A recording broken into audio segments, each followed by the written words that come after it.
60 이후에 우리들의 전성기가 찾아오지만 전성기를 맞이하고 즐기기 위해서는 적어도 나이 50에 들어서면 마음속에 쌓인 쓰레기들을 말끔히 치워야 합니다. 나이가 들면서 많은 일들을 경험하고 제대로 처리하지 못해 마음에 버려야 할 것들이 많이 남아 있습니다. 그리고 그 마음 속에 버려야 할 것들을 치우다 보면 공허해진 그 속 공간을 채워야 할 것들이 있죠. 우리 마음을 비우는 것도 매우 중요하지만 그만큼 마음을 채우는 것도 필요합니다. 오늘은 우리 마음에 반드시 채워야 할 것들에 대해서 이야기를 나눠보고자 합니다. 넓어진 마음속 공간을 채워넣지 않으면 덩그러니 어디다 마음 쓸 곳을 찾지 못해 고독해지고 다시 쓰레기를 찾아가게 되는 악순환이 벌어지게 됩니다. 이렇게 되지 않으려면 독해져야 하죠. 그래서 우리에게 죽어도 가져야 하는 몇 가지가 있습니다. 나이 들수록 죽어도 가지고 있어야만 하는 것 첫 번째는 자신을 귀하게 여기는 마음입니다. 다른 누구의 결정이 중요한 것이 아니라 내 자신의 결정이 중요합니다.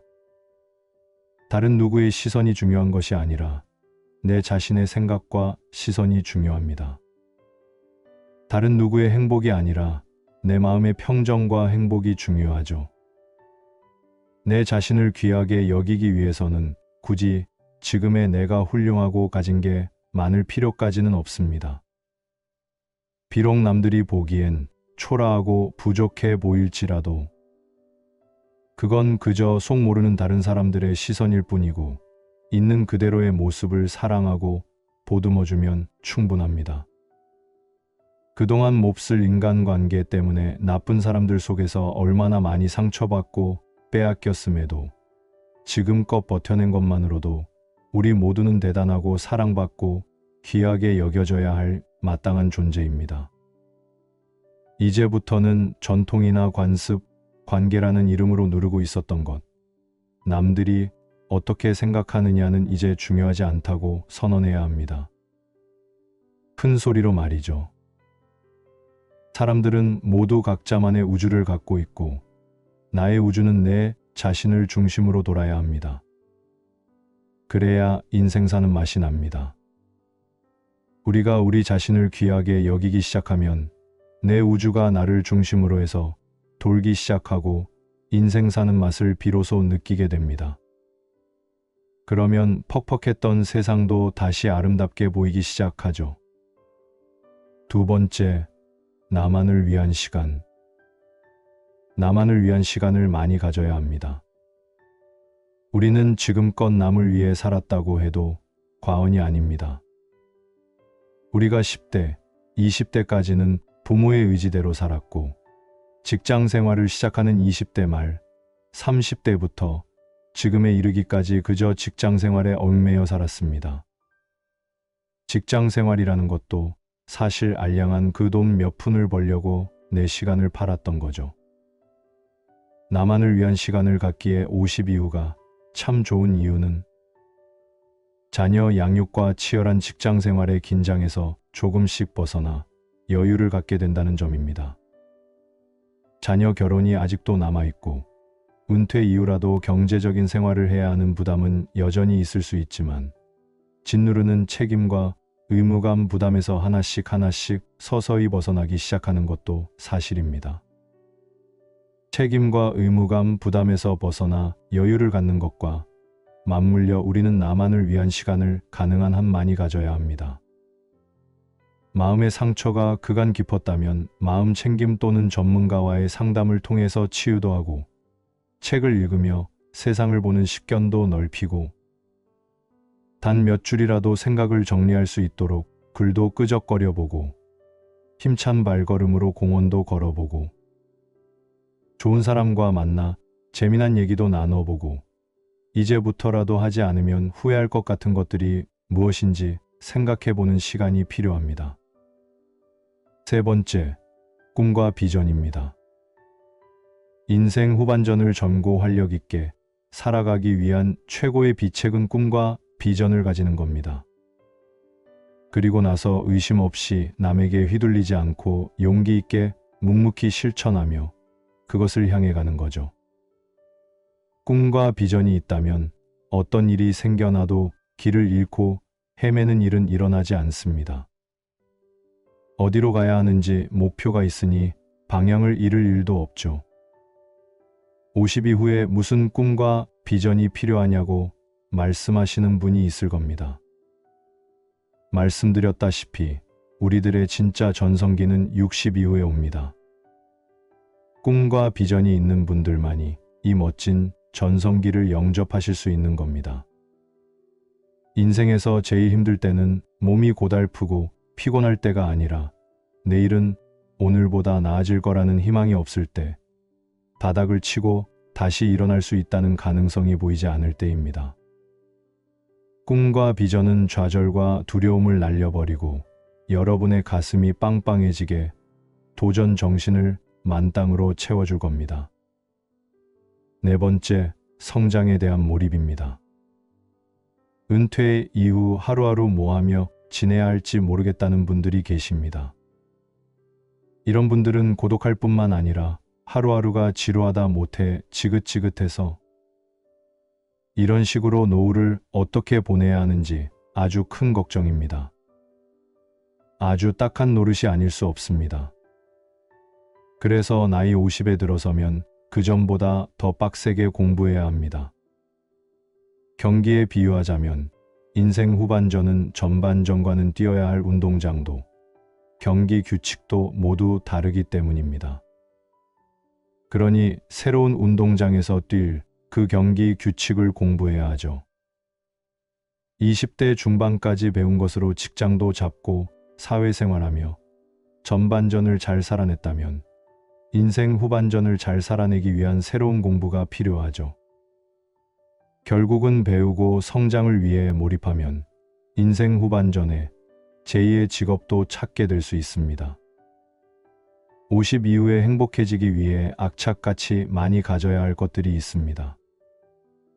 욕심을 부려서라도 많이 가져야 하죠.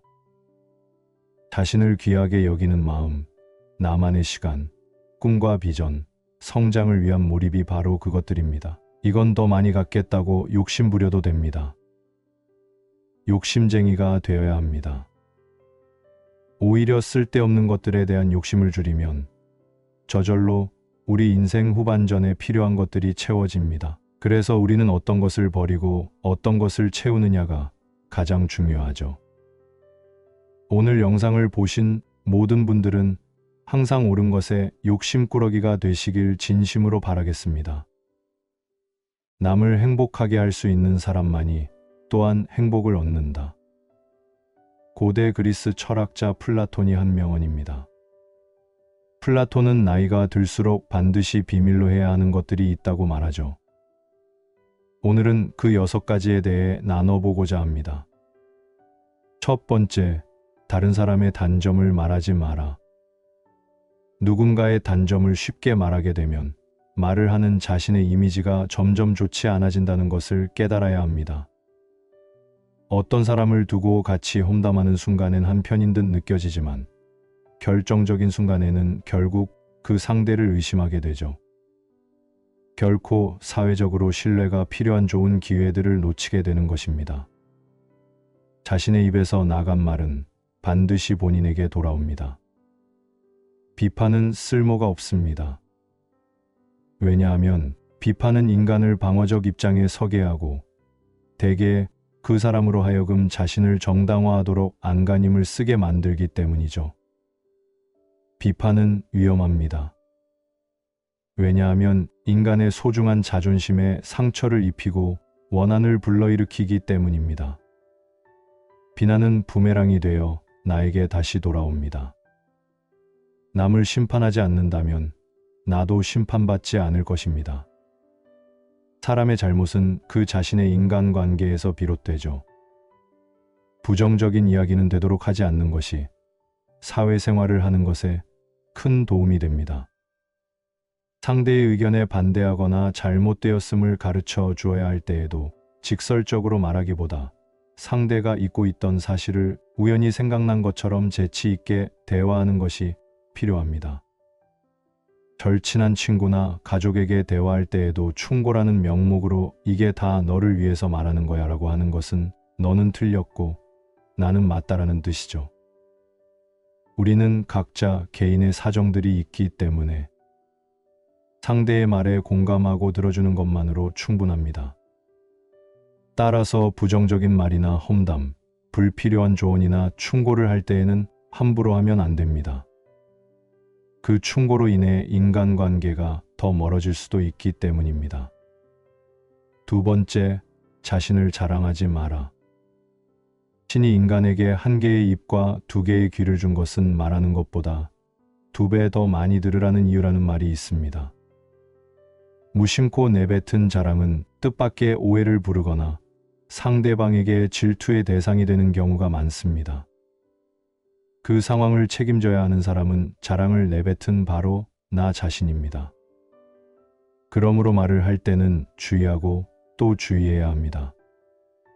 남들이 나를 칭찬하기도 전에 내가 먼저 자랑하고 떠벌리는 것은 그 일의 가치를 떨어뜨리고 점점 사람을 볼품없게 만들죠. 만날 때마다 자기 자랑만 늘어놓는 사람을 보면 반감이 생기기 마련입니다. 필요에 의해 곁에 있더라도 원래 떠날 사람들뿐 아니라 좋은 사람도 당신을 떠나게 됩니다. 오히려 진짜 있는 사람들은 겸손을 이용하여 불필요한 질투심으로부터 자신을 방어합니다. 상대가 나에게 시기 질투를 느끼지 않도록 하는 것이 제일 좋은 처세죠. 자신의 선행도 계속 말하면 말할수록 오만해 보이기 쉽습니다. 진실된 마음이 가려지고 이 정도 되는 사람이라는 것을 보여주기 위한 과시형으로 남게 될 수 있습니다. 본인의 선행은 굳이 드러내지 않아도 당신의 배품을 기억하는 소수의 몇 명이 언젠간 당신에게 중요한 도움을 줄 때가 옵니다. 세 번째, 나의 사생활을 필요 이상 말하지 마라. 인간관계는 시간이 지남에 따라 계속해서 바뀝니다. 지금은 아주 가까운 사이더라도 몇 년 뒤에는 어떻게 될지 모르는 게 인간관계이며 어떠한 관계도 영원할 수는 없죠. 때로는 갑자기 날 배신할 수도 있으며 이것을 늘 경계해야 합니다. 만약 나의 깊은 사생활을 아는 사람과의 관계가 안 좋아진다면 골치가 아플 수 있죠. 나의 의도와는 달리 잃는 게 더욱 많아지는 걸 경험할 수 있으니 주의해야 합니다. 따라서 우리의 사생활이 흥미롭다면 이를 진심으로 걱정하고 이해해 주는 것이 아닌 주위로 퍼져 심심풀이로 소비되거나 언젠가 나에게 비수가 되어 돌아올 뿐 나에게 이득이 되는 경우는 드물죠. 특히 안 좋은 습관이나 가정사에 대해서는 더욱 타인의 판단과 비판에 노출되지 않게 조심해야 합니다. 삶의 특정 부분을 비밀로 유지하는 것은 더 품이 있고 존중받아야 할 대상이라는 인식을 준주죠. 네 번째, 나의 약점을 말하지 마라. 말은 한 사람의 입에서 나오지만 많은 사람의 귀로 들어갑니다. 어쩔 수 없이 약점을 이야기해야 할 때도 전부를 드러낼 필요는 없습니다. 우정이 깊지 않다면 깊은 대화를 나누면 안 됩니다. 자신과 관련이 없는 말은 하지 말아야 하죠. 한 번 입으로 내뱉어버리면 2번 다시 주워 담을 수 없기 때문에 항상 조심해야 합니다. 말하기 전 내가 이 말을 해도 적절한가라고 자신에게 물어보고 하는 것이 좋습니다. 수다쟁이처럼 말을 많이 한다고 인기가 좋은 것도 아니고 인정을 받는 것도 아닙니다. 들려주어도 괜찮은 말이 있고 감추는 것이 나온 이야기도 있죠. 어떻게 해야 할지 판단이 서지 않을 때는 먼저 주의 깊게 다른 사람들을 지켜보면서 때를 기다려야 합니다. 사람들을 관찰하면서 한 번 더 생각한다면 공개해도 좋을지 비밀로 해야 할지가 분명해지기 마련이죠. 안타깝게도 사람은 다른 사람의 약점을 통해 위안을 얻으며 자신도 모르는 사이에 은근히 즐기게 됩니다. 약점은 누군가의 도움을 받는 게 아니라 스스로 극복해야 하고 스스로 극복할 수 있음을 명심해야 합니다. 5번째, 돈에 대해 이야기하지 마라. 세상에서 가난보다 더 사람의 사기를 꺾는 것은 없습니다. 아무리 친한 친구더라도 돈에 대한 근심은 있죠. 그러니 돈 이야기는 꺼내지 말아야 합니다. 듣는 사람은 기가 죽고 말한 사람도 자칫하면 그 친구까지도 잃게 될 수 있습니다. 사람을 상처 입히는 곳에는 세 가지가 있으며 번민, 말다툼, 텅 빈 지갑이라고 합니다. 그 중에서도 텅 빈 지갑이 가장 사람에게 큰 상처를 입히죠. 사람은 저 사람이 나보다 더 많은 것을 가졌다는 이유만으로 상처와 질투를 하는 본성이 존재하기 때문입니다. 앞에서는 박수와 환호를 보내지만 속마음까지 그렇지 못합니다. 자신보다 돈이 적으면 자연스럽게 무시하게 되고 많아지면 질투를 하는 것이 사람의 본능이죠. 질투는 사람의 자연스러운 감정이기 때문에 항상 방어막을 쳐두어야 합니다. 특히 자신과 크게 다를 바 없는 지인이 부자가 된다면 친한 사이일수록 시기가 많아지죠. 그리고 그 친밀함을 이용하여 무언가를 요구하고 기대를 하게 되며 당신에게 받는 것이 당연한 듯 행동하기가 쉬워질 겁니다. 그리고 결국 그 친밀했던 관계는 안 좋게 끝나게 돼버리죠. 그렇기에 아무리 친한 친구나 가족한테라도 당신의 돈에 대한 이야기는 절대 해서는 안 됩니다. 6번째, 당신의 목표에 대해 말하지 마라. 다른 사람에게 당신의 목표를 이야기했을 때 좋은 결과로 돌아오는 일은 극히 드뭅니다. 그것을 달성하기 위한 귀중한 힘을 낭비하는 경우가 많으며 당신을 질투하는 사람들의 반론을 들을 수 있습니다. 그들은 자신보다 뛰어난 사람이 많아지는 것을 경계하기에 더 나아지려는 사람을 철저히 뭉개려 하죠. 아직 시작도 안 한 목표를 남들에게 말하는 것은 우리의 목표를 멀어지게 하는 일입니다. 사람들이 우리에게 하는 조언은 생각보다 매우 다양하고 상대적일 가능성이 높습니다. 그리고 결국 그 목표를 세우고 달성하는 것은 바로 우리 자신이기 때문이죠. 어느 정도 이룰 때까지 자신의 목표를 말하지 말라는 것이 모순적으로 보일 수 있겠지만 목표를 말하면서 느끼는 성취감에 취해서 실제로 노력은 하지 않게 되거나 주위에서 들리는 여러 의견들로 불필요한 에너지를 소모하는 경우가 더 많기 때문입니다. 최대의 승리는 자기 자신을 정복하는 것이죠. 자기 자신에게 정복당하는 것은 최대의 수치임을 잊으시면 안 됩니다. 스스로 자신의 마음을 행복하게 할 수 있는 자만이 행복을 얻을 수 있고 자신보다는 다른 사람을 행복하게 하려고 노력할수록 오히려 자기 자신이 행복해집니다. 좋은 인간관계를 유지하기 위해 플라톤이 우리에게 말해주는 6가지를 잊으시면 안 되겠습니다. 오늘 영상을 시청하신 모든 분들, 앞으로의 날들이 행복해지시길 진심으로 바라겠습니다. 노후 빈곤을 얘기할 때 이 단어 한마디가 다른 무엇보다 현실감 있게 아주 상황을 잘 설명해 줍니다. 바로 하류노인입니다. 노후를 힘겹게 살아가고 있는 분들이라고 해서 이분들이 열심히 살지 않았던 것은 아닙니다.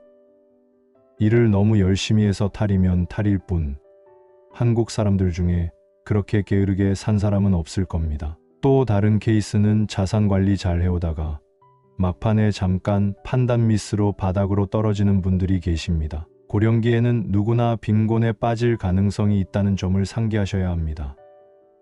그래서 오늘은 고령기에 빈곤에 빠지는 사람들의 공통점에 대해서 나눠보고자 합니다.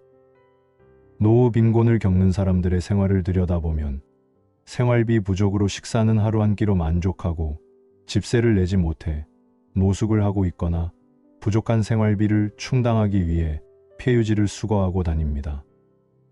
또 심각한 질병에 걸렸어도 병원 가는 것은 엄두도 내지 못하고 폭염이나 혹한 속에서 냉방이나 난방시설 없이 더위와 추위를 참아내면서 살아가죠. 그리고 끝내는 아무도 돌봐주는 이 없이 고독사로 생을 마감하게 되는 수가 많습니다. 이렇게 살아가는 노후 빈곤층에게 공통적으로 없는 것이 3가지가 있다고 합니다. 첫째가 수입, 둘째는 준비된 노후 자금, 그리고 마지막 세 번째는 의지할 사람입니다. 돈 없으면 친구도 가족도 떠나버리는 냉혹한 세상에서 덩그러니 남겨진 그 노후, 빈곤층의 사람들. 나 못지않게 열심히 살아온 이들이 왜 이렇게 되었을까를 돌이켜봐야 합니다. 젊었을 때 모아온 재산 관리에 실패한 이분들의 일들을 갈무리하다 보면 은퇴 준비를 하거나 이미 은퇴 생활을 보내고 있는 사람들에게 훌륭한 교육 자료로 남습니다. 노후 빈곤을 겪는 사람들의 첫 번째 공통점은 과도한 자녀, 교육비와 결혼 비용 지출입니다. 노후 준비를 현실적으로 가로막는 최대 장벽은 이 자녀, 교육비입니다. 인공지능과 같은 기술 발전의 가속화로 산업은 재편되고 있음에도 불구하고 대다수 학부모들은 여전히 자녀들의 그 국영수 점수를 올리는 것에 돈을 쏟아붓습니다. 60, 70년대 우리 부모 세대들이 우리에게 해준 그대로 말이죠. 여러분들도 충분히 인정하시듯 우리가 노년이 되는 때는 자녀들이 우리를 부양해주지 않을 겁니다. 우리보다 앞선 세대들이 해온 것처럼 자식 농사가 곧 노후 준비였던 시대는 끝났음을 알면서도 여전히 우리는 자녀에게 몰빵하듯 과도한 돈을 지출하고 있습니다. 자녀가 있는 직장인 10명 가운데 4명꼴로 자신을 에듀푸어, 즉 과도한 자녀들의 교육비 지출로 어려움을 겪고 있는 교육 빈곤층이라고 답한 설문 결과가 있습니다. 거기다가 자녀 결혼 비용은 정말 폭탄 중의 폭탄입니다. 학업 다 끝내고 직장 생활 잘하고 있어서 이제 한숨 돌릴 참이면 자식들이 결혼하겠다고 하죠.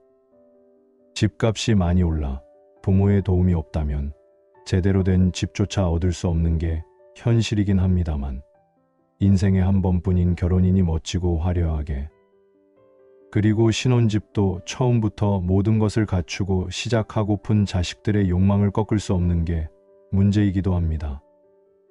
어느 부모인들 자식들이 행복하게 사는 것을 바라지 않겠냐마는 은퇴한 부부의 유일한 재산인 자가주택을 팔아 전세로 옮기면서까지 자식 결혼 비용을 내주는 것은 너무 가혹하다 싶은 생각마저 듭니다. 자녀 교육비와 결혼 비용은 대한민국의 모순점을 여실히 드러낸 것이라 할 수 있습니다. 중산층의 재정 건전성을 무너뜨리는 사교육비와 비싼 주택 구입비 문제가 고스란히 자녀 문제와 연결돼 있기 때문이죠. 그러니 개인이 온전히 해결할 수 없는 노릇이지만 브레이크를 밟을 때는 브레이크를 밟아줘야 사고를 예방할 수 있겠습니다. 두 번째, 끝이 안 나는 성인 자녀 부양. 두 번째도 자식입니다. 이제 보면 무자식이 상팔자라고도 할 수 있겠죠. 지금의 중장년 세대를 부모님 봉양과 자녀 부양이라는 이중 부양 덫에 걸린 샌드위치 세대라고 부릅니다. 키울 때도 넉넉하게 키우지 못해 쓰리고 미안한 마음을 갖고 있는데 손자 손녀의 성공이 할아버지 경제에게 달렸다는 말까지 있다 보니 더욱 마음이 안쓰러워지죠. 은퇴 이후 손에 쥔 것은 집 한 채와 약간의 연금이 전부인 상황에서 자식이 찾아와 직장 생활이 힘들다며 사업을 해보겠다고 말합니다. 당연히 사업 자금은 없이 말입니다. 그 집 한 채 있는 것으로 담보를 대출해서 사업을 시작하겠다는 거죠. 마치 자기가 사준 집 마냥 아주 자연스럽게 얘기를 합니다. 어차피 당신 죽으면 자기 집이니 먼저 당겨 쓰겠다는 심리가 기저에 깔려 있다는 거죠. 이렇게 시작한 사업치고 잘 되는 것을 본 적이 없을 겁니다. 힘들다고 하는 자식 보기 안쓰럽지만 그렇다고 집을 내놔서는 절대로 안 될 일입니다. 자식 이기는 부모 없다고는 하지만 그렇게 하는 순간 우리의 은퇴 인생을 송두리째 빨아들이는 블랙홀이 된다는 것, 그것도 각오하셔야 합니다. 세 번째, 고수익을 노린 투자. 좀 잠잠해질만 하면 뉴스를 통해 은퇴자들이 어이없게 금융사기를 당했다는 소식을 접하게 됩니다. 한국은 금융사기의 천국입니다. 금융사기범에 대한 형량도 세계에서 제일 적고 사기 쳐먹은 돈도 거의 환수가 되질 않죠. 그래서 사기범들은 형기를 다 마치고 나와서도 또 사기를 친다고 합니다. 재범률이 제일 높다고 하죠. 사기범들이 은퇴자들에게 접근해서 가장 먼저 하는 말은 자식들에게 용돈 받아 쓰지 말고 이제는 금융상품에 투자해서 그냥 고수익 이자만 받으라고 꼬드기는 말입니다. 이 말 한마디에 무너져서 그냥 묻지도 않고 투자를 하게 된다고 합니다. 금융사기범들 입장에서 본다면 제일 약한 고리를 탁 건드리는 겁니다. 또 대부분 금융사기는 몰라서 당하는 것이 아니라 너무 많이 알고 있어서 과신해서 당하는 케이스도 아주 많다는 것에 주목해야 합니다. 뛰는 놈 위에 나는 놈이 있다고 사기꾼들에게는 당해내지 못합니다. 더욱 무서운 것은 대형 금융사에서 근무하는 컨설턴트조차도 책임질 수 없는 말로 유치를 하는데 아주 혈안이 되어 있다는 점입니다. 그 누구도 순진하게 믿으시면 안 될 일입니다. 특히 듣도 보도 못한 파생금융 상품, 펀드 등을 투자하실 때는 더욱더 조심하셔야겠습니다. 네 번째, 준비 없는 창업. 준비 없는 은퇴자들이 가장 많이 하는 것이 그냥 급한 마음에 하는 준비 없는 자영업입니다. 거의 자동으로 이어지는 수순입니다.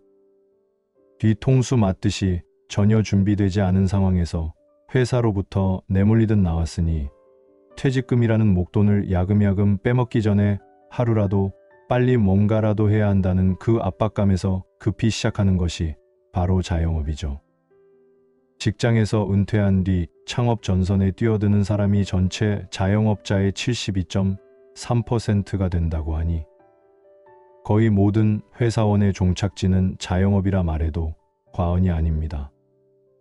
이미 시장이 과밀화, 과다 경쟁으로 기존 자영업자들도 버티기 어렵다는 뉴스가 넘쳐나도 치킨집을 또 하고 편의점을 또 열고 커피 전문점을 시작합니다. 경험 없으니 프랜차이즈에 100% 의존하게 되고 동시에 가맹비부터 해서 여러 가지를 다 떼다 주면서 본사 좋은 일만 시킵니다. 창업 도전은 정말 멋진 일입니다. 부디 창업을 하신다면 철저한 준비와 시장 조사를 통해 꼭 성공하시기 바랍니다. 다섯 번째, 너무 빠른 재산 증여나 상속. 이제는 죽을 때까지 재산을 자녀들에게 물려주지 말아야 한다는 것이 노후의 평안함을 위한 불문율처럼 퍼져 있지만 자식들 설득에 넘어가는 부모들이 여전히 많습니다. 어느 날 자식 내외가 찾아옵니다. 자녀들이 커서 이젠 집도 늘려야 하는데 있는 돈 없는 돈 다 끌어모아도 돈이 턱없이 모자른다고 얘기합니다. 어차피 부모님 돌아가시면 지금 사는 집도 내 것이 될 테니까 이 집 팔아서 새 집에서 함께 살자, 함께 살면서 잘 모시겠다, 가머니설을 합니다. 그리고 또 옆에 있던 며느리도 거들죠. 아들 내외의 간절한 그 부탁에, 그리고 그 달콤한 유혹에 싫다고 거절해야 한다는 것을 알면서도 입으로는 알았다, 그렇게 하자라는 말이 결국 나오죠. 노후를 위해 지켜내야 할 마지막 재산이 그렇게 자식에게 넘어가게 되고 꽈다 놓은 보릿자루 신세로 전락하게 됩니다. 해를 거듭하게 되면서 몸이 약해지는 것을 느낄 때 결국 자식들에게 기댈 수밖에 없다는 생각에 재산을 내놓게 돼버립니다. 우리들이 우리들의 재산을 스스로 지킬 방법은 많습니다. 노후 빈곤율이 약 40%가 되어가는 시점에서 그분들도 분명 자신들이 그렇게 살게 될 거라 예상하지는 못했을 겁니다. 어떻게 보면 순간의 판단이 여생을 좌우한다는 거죠. 오늘 영상을 보시는 모든 분들은 이런 후회 없는 노년을 보내시길 진심으로 바라겠습니다.